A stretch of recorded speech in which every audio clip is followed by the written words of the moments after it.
Well, hey guys, it's Mr. Schauber, and welcome to our presentation of American pro football.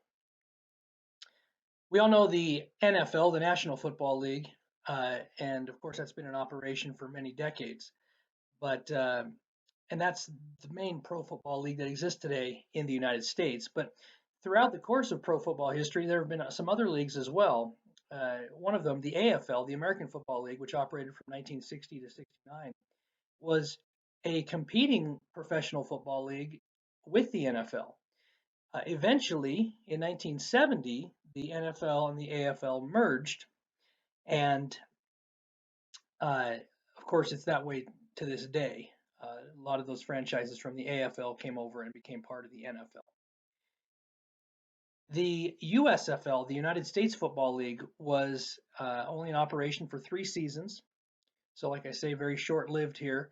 But it was started up to compete with the NFL, and it plucked a number of the best college players out of college and lured them into their league rather than having them go into the NFL. The USFL was willing to pay higher contracts for guys right out of college, and so they got some of the big profile, big time names out of college during those early to mid 80s, including people like Herschel Walker, Steve Young, Reggie White, Jim Kelly. So some really good football players went to the USFL, but the league folded after 3 seasons, and so those players that were good enough from the USFL uh, were picked up by NFL teams. And then the Canadian Football League, which is still in existence, and they still play. The field's actually a little bigger than our standard NFL or college or high school fields here in the U.S. They only get 3 downs per series instead of 4. So the USF, or excuse me, so the CFL, the Canadian Football League, is a very pass-happy league, and it's pretty fun to watch. But it's the quality is still good, but it's not like the NFL. Here are some successful teams by decades, as you can see, that I've put on here. Some of these teams, of course, like you can see, the Canton Bulldogs, uh, no longer necessarily in existence, although the Pro Football Hall of Fame is located in Canton, Ohio. And the Chicago Cardinals, you can see from the 40s. Some of these franchises have relocated to other places. Some are just no longer in existence, but you can see most of the teams on here are still around today. From the Most of the teams from the 20s and 30s and 40s and so forth are still around, and uh, and you can see throughout the years who's kind of been successful.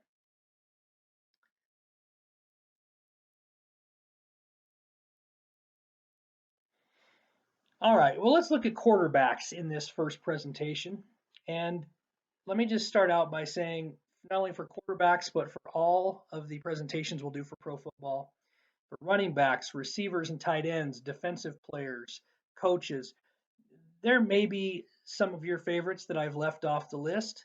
Um, my original presentation was much bigger than this, but I've had to cut it down over the years. And so, but I think I've retained most of the greatest players at their respective positions in history. So let's look at the quarterbacks. We'll start out kind of with the oldest time quarterbacks first, and we'll move up to the modern. Sammy Baugh was one of the first great quarterbacks in pro football history. He was a two-time All-American at Texas Christian University. Of course, back then, most guys played both sides of the ball. So he played quarterback and defensive back, and he punted as well. A lot of your best, quarterbacks and receivers and different guys like that, they might punt, they might be place kickers. Uh, a lot of special team stuff they did as well. So these guys played both sides of the ball, but Slinging Sammy was one of the first great passers in pro football history. You can see he was the sixth overall pick in the 1937 draft. You can see his career stats there with over 21,000 passing yards for his career. The first year of the Pro Bowl, which is basically the Pro Football All Star game, uh, was in 1951, and he was selected to that. Now, of course, that was right before he retired. But three-time AP first team All-Pro and two-time second team All-Pro. Each year, the Associated Press picks an All-Pro team, a first team, a second team, and so forth. And basically, you have one quarterback on the first team, and one running back, and a couple of receivers, and so forth. So to be a first team All-Pro basically means that you're being chosen as the best player at your position for that season in the entire league. So that's quite an honor. He was twice the NFL Player of the Year, and he won 2 championships with the Washington Redskins. And so you can see in 1937 and 1942. Inducted to the Pro Football Hall of Fame in 1963 when it opened in Canton, Ohio. He was one of the first 17 members of that Hall of Fame. So Slingin' Sammy Baugh, one of the original greats, in an era when most teams ran the ball most of the time. He was innovative and a pioneer in throwing the ball, and he's an all-time legend because of it. Otto Graham played his entire 10-year career for the Cleveland Browns, and he is definitely one of the all-time great quarterbacks. The Cleveland Browns have fallen on hard times the last few decades, but he was the guy that made the Cleveland Browns the dominant franchise during his career from the late 40s to the mid 50s. He was the 4th overall pick in 1944, but he didn't play right away as he served briefly in the U.S. military in World War II. But you can see with Graham as quarterback, the Browns went 114 wins, just 20 losses, and 4 ties in his career. And he led the Browns, this is astonishing, to the league championship game all 10 years of his career, and they won 7 of those championship games. Now, this is before the Super Bowl era. There was no Super Bowl, there was just the NFL championship game. But to go to the championship game all 10 years of your career and win 7 of them is remarkable. He still holds the NFL record for career average yards gained per pass attempt, 9 yards per attempt, not per completion, per attempt. And he holds the record for highest career winning percentage for NFL starting quarterbacks. Unbelievable player, over 23,500 yards passing, an 86.6 quarterback rating, which is a quarterback rating is a formula used to measure the efficiency of a quarterback. You can see, so of those 7 championships, 4-time All-America Football Conference, which is what the league was called, a champion, and a 3-time NFL champion. 5 Pro Bowl selections, 7-time first team All-Pro, and twice the league MVP in the All-America Football Conference League. Unbelievable player. So twice AAFC MVP and 3-time NFL MVP. So you can see here, and I don't know why he wore 2 different jerseys, but both of them, number 14 and number 60. He wore both of those, but number 14 is retired by the Cleveland Browns. So Otto Graham, one of the all-time greats, and nobody really talks about him when they bring up the greatest quarterbacks of all time, but he definitely should be mentioned.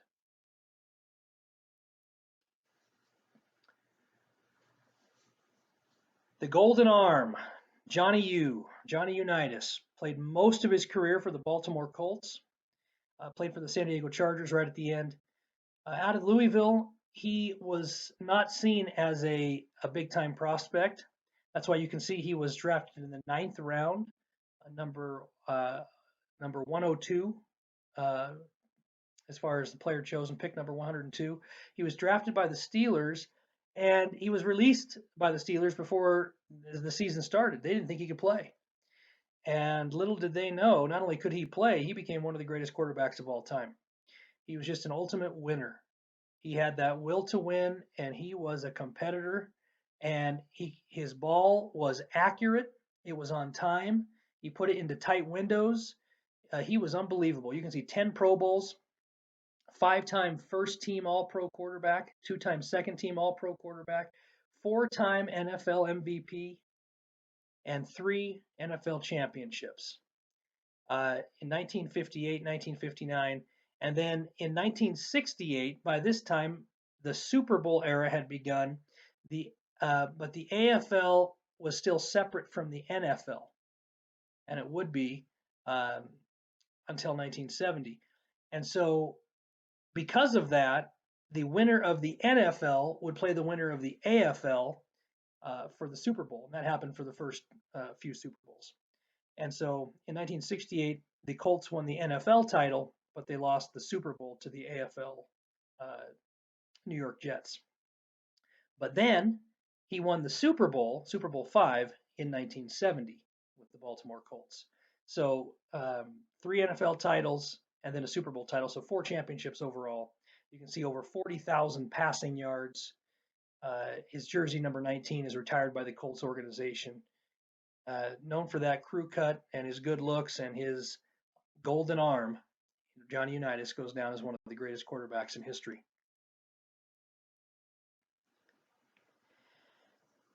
The comeback kid, Joe Montana. Joe Montana played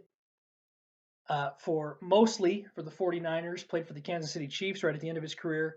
He had starred at Notre Dame before coming to the pros, but he was drafted in the 3rd round. He was picked number 82.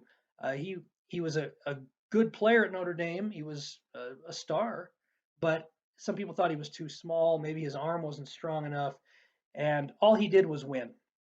You can see 8 Pro Bowls, 3-time first team, 2-time second team All-Pro quarterback. But the real statistic there is the 4 Super Bowls. Now, granted, his teams were good. He had good position players around him, but Joe Montana played his best football when the games were the biggest. He was the 3-time Super Bowl MVP, and that proves my point there. And he's the only player, or he was the first player to win that award 3 times.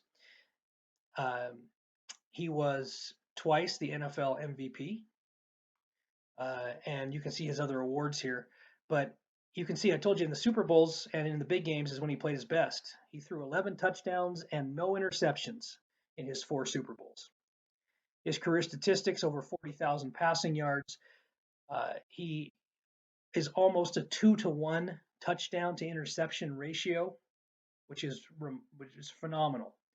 And over a 92 QBR for his career. You can see his record as a starting quarterback was 117-47.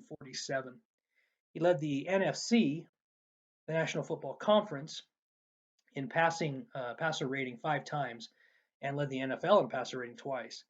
And he led his team to 31 fourth-quarter come-from-behind wins, and therefore, not only is he known as the comeback kid, but Joe Cool as well. So Joe Montana was the star quarterback of my growing up years, of my youth, because the 49ers were winning. They won 4 Super Bowls in the 80s. They were the team of the 80s.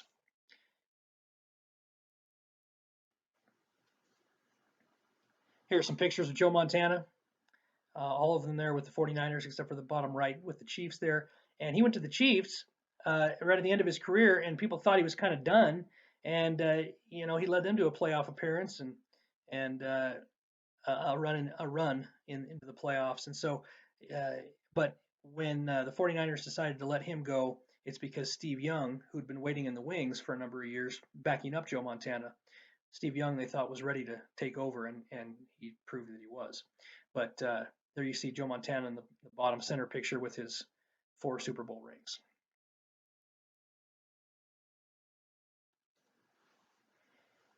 Dan Marino, unbelievable quarterback.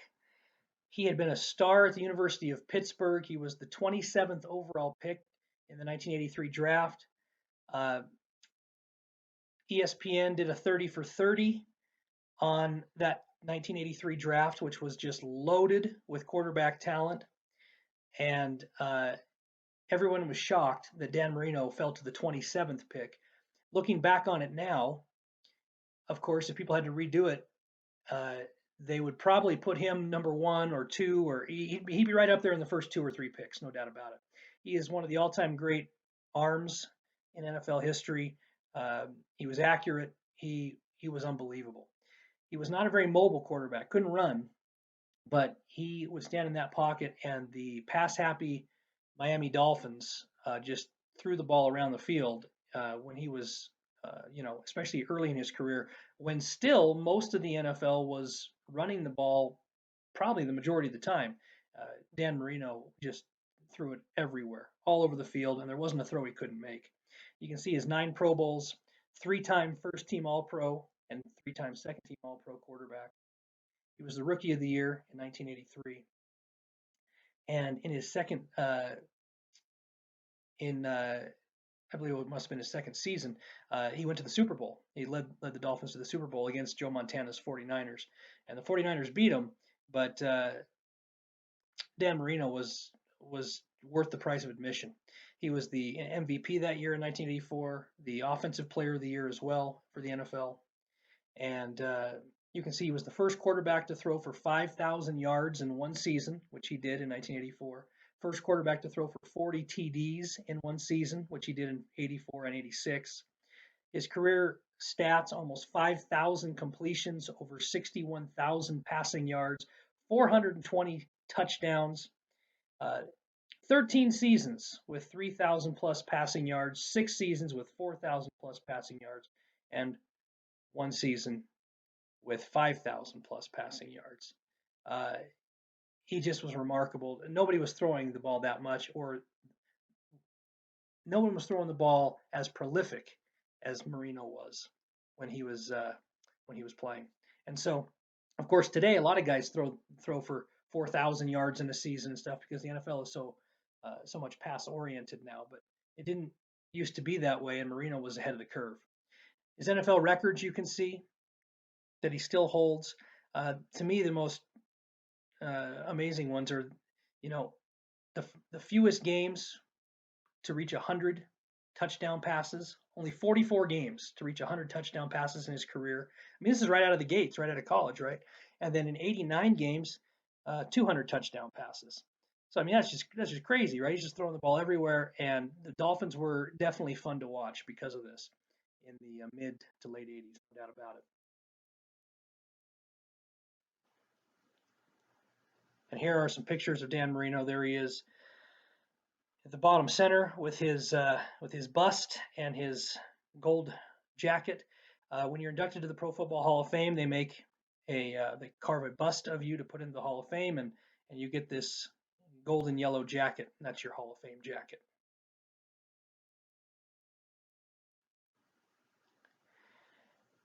John Elway, a star at Stanford University. Elway was a great athlete. He had to choose between professional football and professional baseball. And in fact, he played in the minor leagues before his NFL career, and he chose football. At Stanford, when he came out of Stanford, he was widely regarded as perhaps the greatest quarterback prospect in many years. He was part of that 1983 draft, like I told you, Marino was, and some others. And Elway was drafted first in that 1983 draft. Now, and he didn't disappoint. He lived up to the hype. Elway was brash. He was cocky. He would say things that would sometimes tick his opponents off. Okay, but he didn't care. He could back it up, and so he was the ultimate competitor, and he was an amazing player. 9 Pro Bowls throughout his career for the Broncos. He played his whole career for the Broncos. You can see a 3-time second team All-Pro quarterback. Amazing that he was never a first team, but you got to keep in mind during those years when he played, the quarterback quality was so off the charts amazing with Dan Marino and Joe Montana, Jim Kelly of the Buffalo Bills, Warren Moon of the Houston Oilers, Steve Young throw him into the mix. You had so many quarterbacks that were that are Hall of Famers all playing at the same time that to even be a second team All Pro was quite an honor during the 80s and 90s. He was the NFL MVP in 1987. 5-time AFC champion, which means he went to 5 Super Bowls. You'll see in 1986, 87, and 89 as a pretty young quarterback. And all 3 of those Super Bowls, the Broncos lost.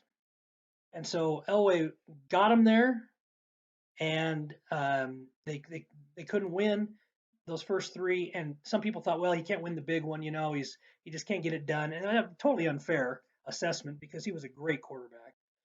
But then, as an older player, in fact, his last 2 seasons in the league, the Broncos went back to the Super Bowl, and they won both of them.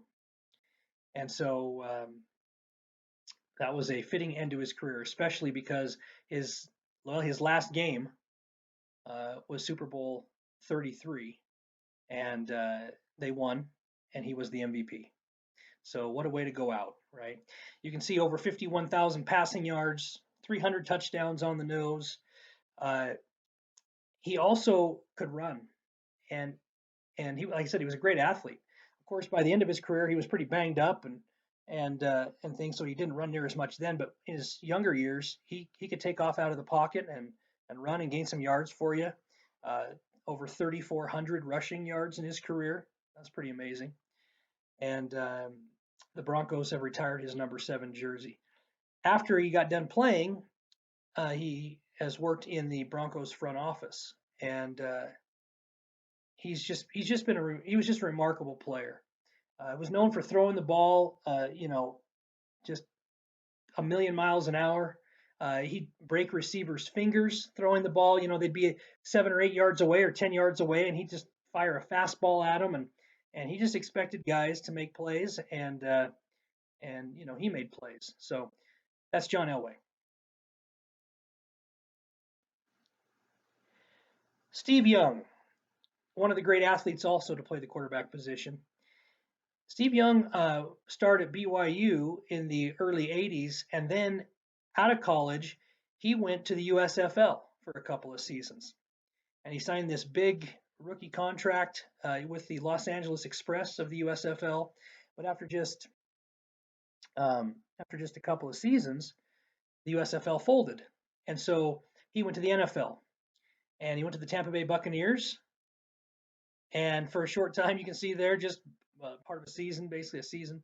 And then he went to the San Francisco 49ers, where he backed up Joe Montana for a few years. And then he got the starting quarterback position when Montana got unloaded to the Chiefs. So he was a tremendous player, left-handed, very accurate. He was a winner. You can see 7 Pro Bowls, 7 straight Pro Bowls in the 90s. 3-time first team quarterback, 3-time second team All-Pro quarterback. 3 Super Bowls in 1988, 89. Now those were his backup seasons, and in 1994 he was the starter. And that was Super Bowl 29, and he was the MVP of that Super Bowl. In fact, in that Super Bowl, he threw for a record 6 touchdown passes in that victory. And so he was incredible, though. He was just on the money, and he could also, like I said, he was a great athlete, so he could run. You're going to see there he had over 33,000 passing yards in his career. Who knows how many he would have had if he would have played all those seasons that he backed up Joe Montana, but well over a 2-to-1 touchdown to interception ratio, and a 96.8 QBR, which at the time of his retirement was an NFL record for highest QBR in history. Over 4,200 rushing yards and 43 rushing touchdowns.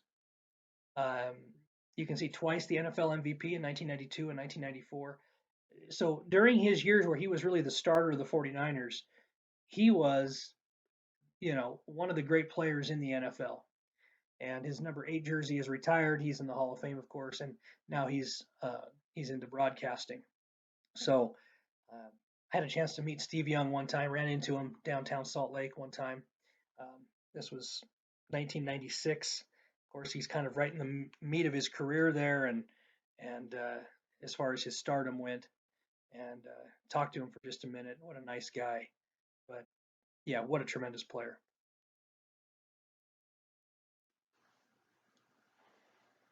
Brett Favre started out playing for the Atlanta Falcons, very short time, uh, and then went to Green Bay where he became famous.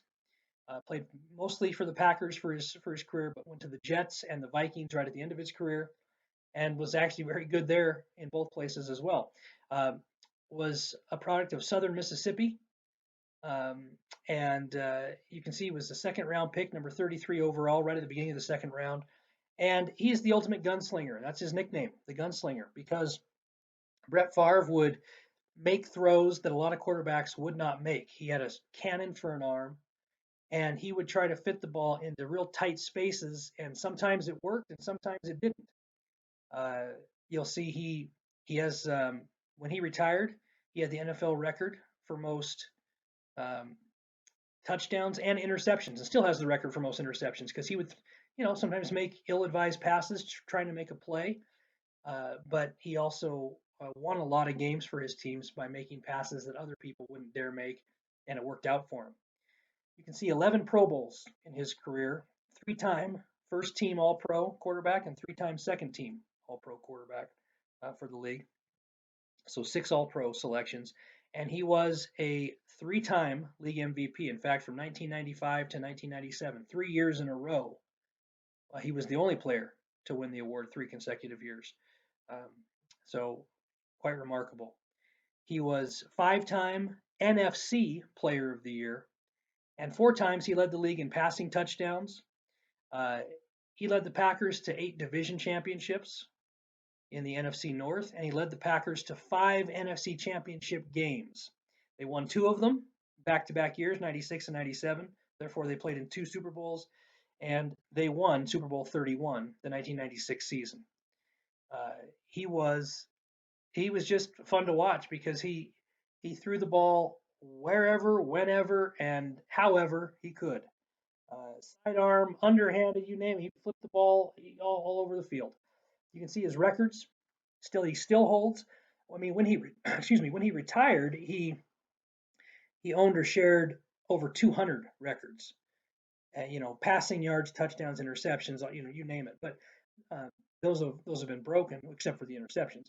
But you can see his NFL records: most career pass attempts, most consecutive starts by a player, 297 consecutive starts in the regular season and 24 in the playoffs for a total of 321. He, as a quarterback, you're never 100% healthy, but he didn't sit out games. He was a tough guy, and he played, and he performed. Just amazing. He also got sacked the most times of any quarterback in NFL history. He fumbled the ball more than anybody, but that's also a testament to how much he played. He was in every game. He played every game. He played every season. Played for so long. He played for basically 20 years, and you have to be pretty dang good if this makes any sense. You have to be pretty good to be sacked that many times and fumble that many times. And let me explain, because if you're not good and you start fumbling that much, they find somebody else. If you're not good and you get sacked that much, they find somebody else. But if you are that great and you play that long, of course, you're going to fumble a lot. You're going to throw a lot of interceptions. You're going to get sacked a lot, but you're also going to throw a lot of touchdowns and win a lot of games. And Brett Favre did that. So he was the first quarterback to defeat all 32 NFL teams. He had pretty much beaten everybody with Green Bay. And then when he went to the Jets and the Vikings, then he ended up beating the Packers when they played. So, um, first quarterback to win a playoff game over the age of 40. He was a tremendous player. And there he is. The pictures up above there in the middle, as well for the Packers, on the left for the Vikings, and on the right for the Jets.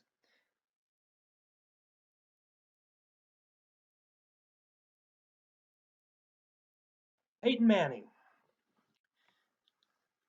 first overall pick in the 1998 draft out of the University of Tennessee. Some people think he might be the greatest quarterback ever. It's hard. I mean, this is all an opinion. That's what's so fun about sports, is that you can debate and argue for forever about who is the greatest, at whatever position.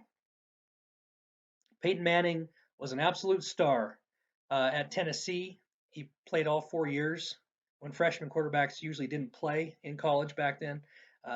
He was playing, and he was the first, like I said, first overall pick. It was an easy choice for the Colts. They were rebuilding their franchise, rebuilding their team, and he helped them get to the top.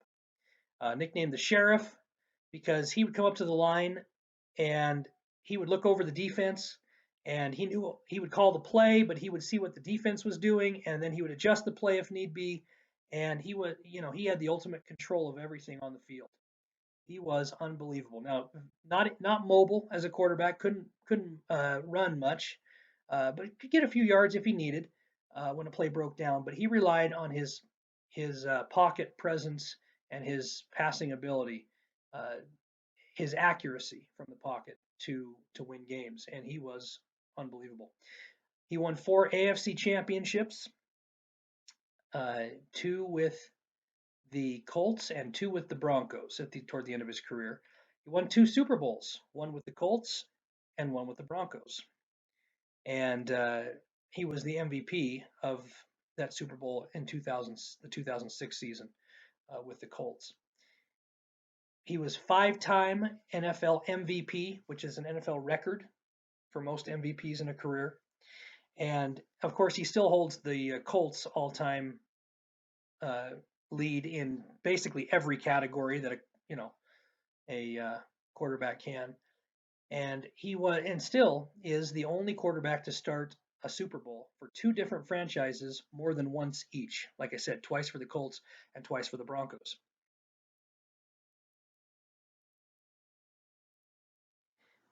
Because his stats are so just amazing, I had to continue him on into this page. You can see here 14 Pro Bowls, 7-time first team All Pro quarterback, and 3-time second team.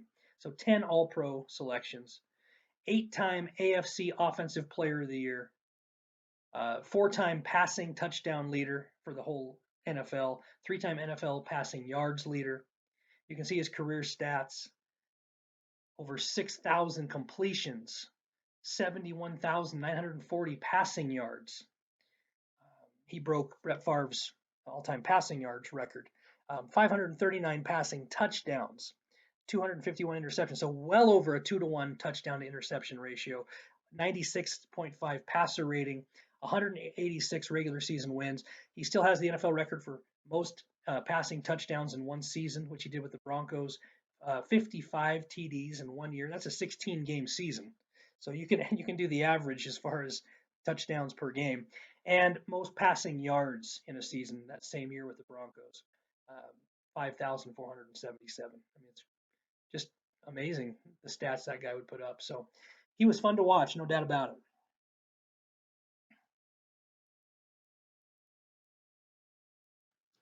Tom Brady. A lot of people think Tom Brady's the greatest quarterback of all time, and again, the debate will rage on forever. Is it Peyton Manning? Is it Tom Brady? We'll get to Drew Brees here in a second. Is it someone like Johnny Unitas? Is it Brett Favre? Is it Joe Montana? Steve Young? Dan Marino? John Elway? That's why sports is great, because the debate will just be eternal. But Tom Brady has played since the year 2000 for the Patriots. As we're speaking here, he basically he just went or signed with the Tampa Bay Buccaneers. But played at Michigan, University of Michigan, was not widely regarded as a great college quarterback, was not highly touted out of college. In fact, you can see he was drafted in the 6th round with the 199th overall pick in the 2000 draft. The Patriots already had a star quarterback named Drew Bledsoe, and they figured he'd be their quarterback for a while. And Tom Brady gets drafted, Bledsoe gets injured, Brady comes in, wins games, and the rest is history. With the Patriots, Tom Brady won 9 AFC championships, therefore went to 9 Super Bowls, and won six of them, which is an all-time record, most Super Bowl wins by a quarterback. Of course, Otto Graham won 7 championships, but not Super Bowls. That was before the Super Bowl era. So 6 Super Bowl wins, most ever, and 4-time Super Bowl MVP, which is the most ever. You can see 3-time AP NFL MVP and 2-time NFL Offensive Player of the Year. You can see he led the Patriots to the last undefeated regular season in the NFL. That was in 2007, and they lost a classic Super Bowl that year to the Giants. Of course, he's the Patriots' all-time leader in every offensive category, especially for quarterbacks, and he has the NFL record for most playoff wins by a quarterback. In 2012, he became the first quarterback in history to lead his team to 10 division titles. He's the NFL all-time leader in wins by a quarterback, not just playoff wins, but overall wins. One thing Brady has managed to do, except for one season throughout his career, is that he's been healthy. He had one season where he was injured most of the year, but all the other seasons, he's played for 20 years. The other seasons, he's been healthy and he's played like Brett Favre, and he's extremely accurate, and he just wins. He's not mobile in the pocket. He's not going to make a play with his feet very often, but hasn't needed to. He's had pretty good offensive lines. The offensive scheme that the Patriots always ran allowed for a lot of short passes, a lot of crossing routes, and but he can also throw the deep ball. But the thing about the Patriots and Brady that I found remarkable is, they've been to 9 Super Bowls. They won 6 of them. Of those 9 Super Bowls, 8 of them, I think, in my opinion, 8 of them, uh, you know, basically were within one score. The game was decided within a touchdown, uh, and so he could have been. They won one of them, one of the Super Bowls out of the 9, by more than a touchdown. But basically, the other 8, he could have been 8-0 or 0-8. That's how close those Super Bowls were, and they always, well, not always, they usually found a way to win. To be 6-3 in the Super Bowls is amazing, and to have 6 Super Bowl rings, I mean, who wouldn't want that, right? So, Tom Brady, one of the all-time legends. If you measure quarterback greatness by statistics, maybe Drew Brees is the greatest ever. Drew Brees has played since 2001. He played his first few years for the San Diego Chargers and put up huge numbers and then got hurt. And the Chargers didn't think he could ever come back and be himself again. And so he went to the Saints. And all he's done with the Saints is become one of the all-time legends at the quarterback position. People thought he was too small out of college. He's not tall enough. He doesn't have the arm strength. Well, he's proved everybody wrong time and again. He was the 32nd overall pick in the 2001 draft, and like I said, after the Chargers, gone to the Saints, and that's where he's done his most remarkable work. He won the Super Bowl in the 2009 season with the Saints. They beat Peyton Manning's Colts that year, and he was the MVP of that Super Bowl. He's twice been the NFL Offensive Player of the Year and twice been the NFC MVP. You can see his records, though, and he just continues to shatter records, it seems like every season. He breaks a couple more. Most career passing yards. I don't have his total numbers up here because he's not done yet. He's still going. And who knows how many more years he's got. Most career passing yards, most career touchdown passes, most career passes completed, most passing yards per game on average in NFL history, highest completion percentage in a single season, to complete 71.2% of your passes for an entire season. That's like video game numbers, okay? He was the fastest quarterback ever to reach 40,000 yards, fastest ever to reach 50,000 yards, most 5,000-yard passing seasons in the career. He's had 5 of them. He's had the most consecutive games with a touchdown pass, 54 games in a row. He's unbelievable. And the Saints, are one of the most enjoyable teams to watch. Unless you're an absolute Saints hater, most people love watching the Saints because they throw the ball everywhere and they're exciting, and their offense is kind of innovative, and it's just great. So you got to love Drew Brees, especially kind of from an underdog story. Not only did people think he was too small and stuff, but then after he got injured, people thought he would never be the same. And like I said, he's proved everybody wrong. Not only was he the same, he was better. he came back and worked hard, and and he's been the greatest quarterback statistically, in at least in most statistical categories in history. And Aaron Rodgers. Aaron Rodgers is considered by many people to be the best quarterback in the game. Um, Now, as I speak here in 2020, a lot of people might say, well, Patrick Mahomes has taken that title, and maybe he has. I don't know. Uh, Mahomes is definitely a unique talent, and who knows how he'll go down in history after just winning this past Super Bowl. He's already got that ring, and so let's see how many more that maybe he can get. But Aaron Rodgers, from 2005 to the present, has been the quarterback for the Packers. He was a star at Cal Berkeley and was drafted with the 24th pick. Again, if you had to redo that 2005 draft, the other 23 teams that chose different players in front of Aaron Rodgers, they would probably pick Aaron Rodgers instead. All right, if they had to go back and have a do-over, he would have been their guy because he has turned out to be an unbelievable talent.